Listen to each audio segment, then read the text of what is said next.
It's the gorgeous, the lovely, the bendy, Geri Halliwell.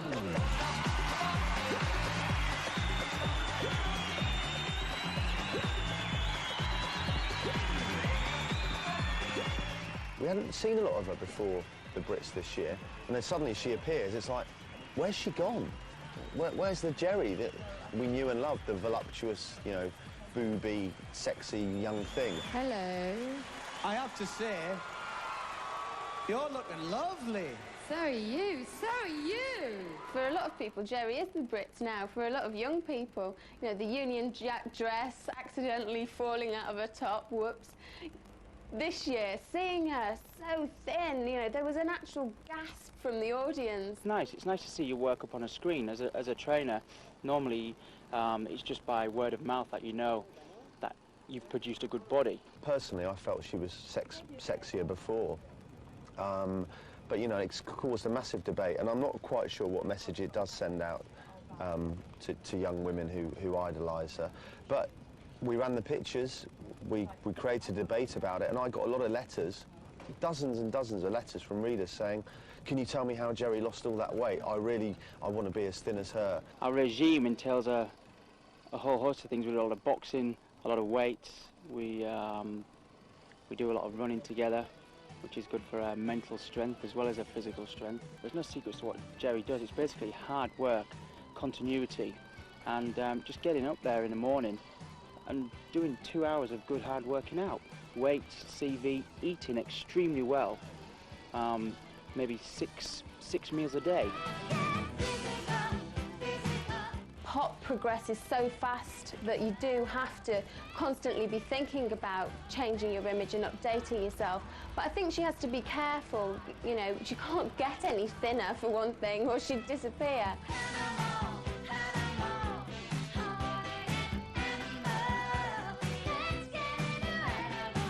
There's a story that she's had vitamin injections, you know, so she doesn't have to eat the food, but she still gets the vitamins.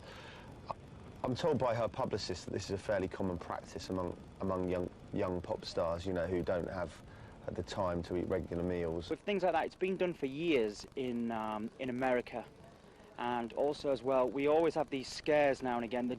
For instance, like the German football team in the 1966 World Cup. They were injecting vitamins then. The British football squad went and did it 4 years ago, and there was a big hoo-ha about it. And it's no big deal. It's been done for years and years and years. It's tried and it's tested, and I don't think she would do anything that's dangerous.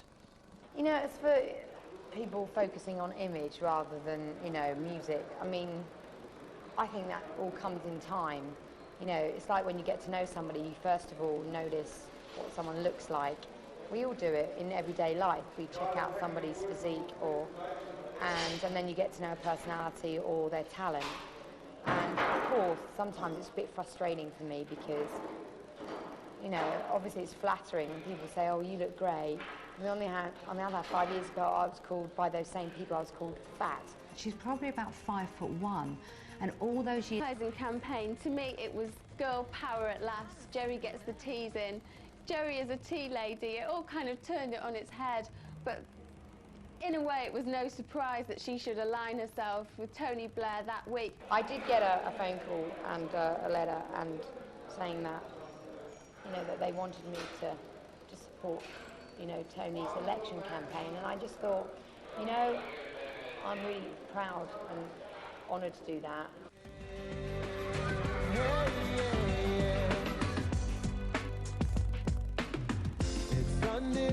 He's ready.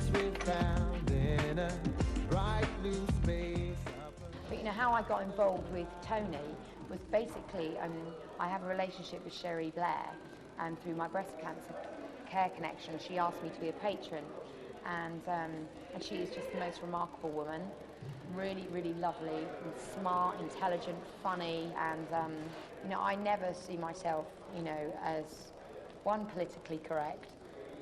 Two, I don't really know that much about politics, and I like to think that I can cut across bureaucracy, the red tape.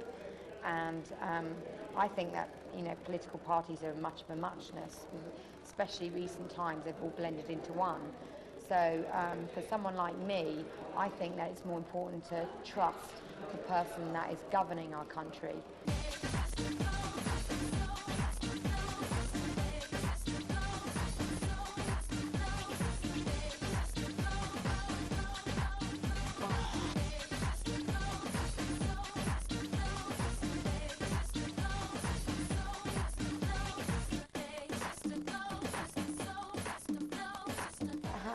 I can't really take it in, you know. It's not something that I wake up and go, ooh, I'm the most successful, you know, British solo female artist every morning.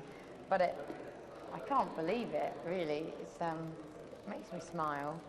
It really does. I feel proud. And yeah, it's great. Like, even if you say it now, you think, really? It's very hard, knowing Robbie Williams, for him to spend so much time with a female without anything actually happening. In your own time, Miss Halliwell.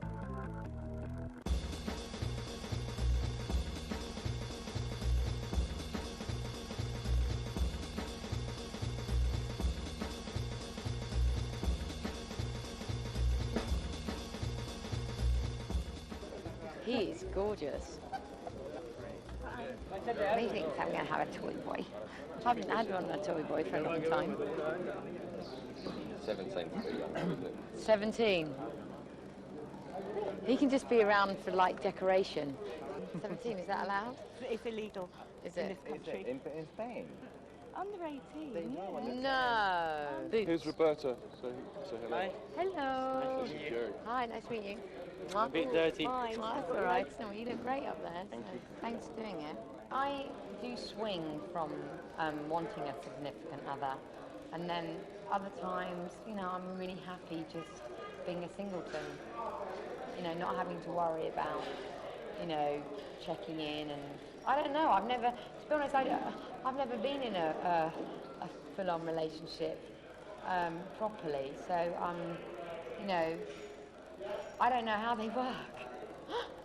So I can't say whether I want to be in one or not. I suppose I'd like to experience, you know, a fulfilling relationship. Yeah, I would, and it's nice being affectionate with somebody. And the funny thing is, I think that, you know, on one hand, I probably give an impression that I am, you know, this confident, you know, very forward girl that, you know, likes to be in control and is dominant, you know, with the opposite sex, and I am so not.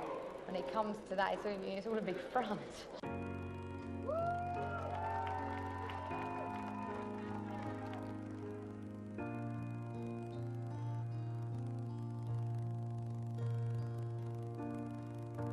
Close your eyes so you don't feel them. They don't need to see you cry. They're quite alike. They've both got their problems. They both helped each other hugely. I think, you know, Geri, I think, has been, well, he's written his latest song about her called Eternity, you know, to pay tribute to her, you know, helping him through his problems with drink and drugs. I think she's been to various meetings with him and has been a shoulder to cry on. You were there for summer dreaming, and you gave me what I need. And I hope you'll find your freedom for eternity. I don't think they were ever boyfriend and girlfriend. I think Geri wouldn't mind. I think the thing about Geri is she is so vulnerable and she's looking for love. She's desperate to meet Mr. Right. It's very hard, knowing Robbie Williams, for him to spend so much time with a female without anything actually happening.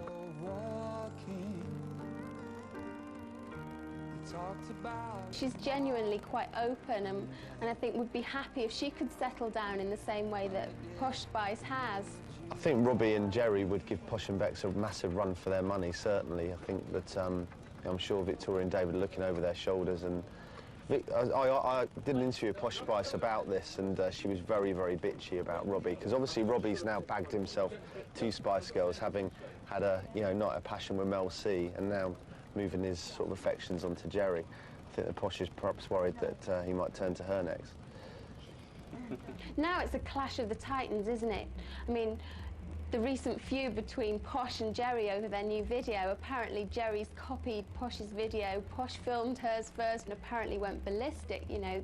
She had this idea of being good girl then bad girl, and Geri did exactly the same thing. And I think there's a real rivalry between the two. I think Geri and Posh Spice are vying for the Queen of Pop crown, certainly in this country, and I think that Posh will be pulling out all the stops this summer to make sure that she betters Geri in terms of record sales.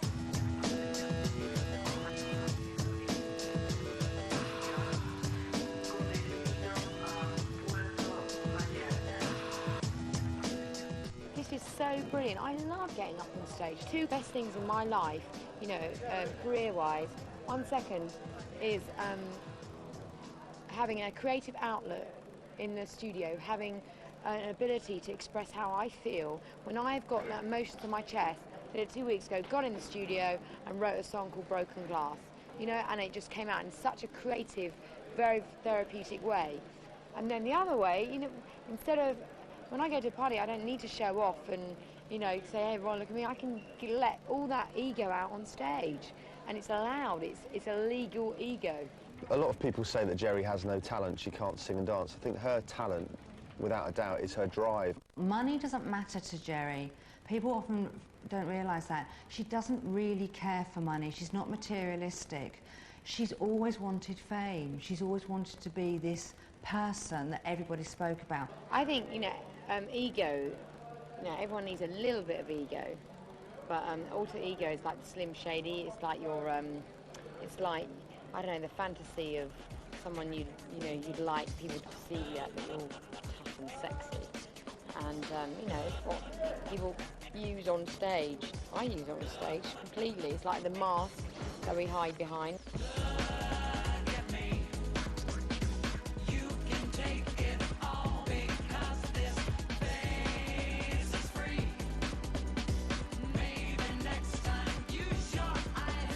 It's really hard in this industry when you've got, like, people, you know, what you do is all about you, you know, for 2 days, without it all going to your head. So you have to keep on reminding yourself to have a sense of self. Do you know what I mean? Because otherwise, it's just feeding the wrong part of you. So in a way, I've got to make sure I really feed the others, you know, the spiritual self, I think.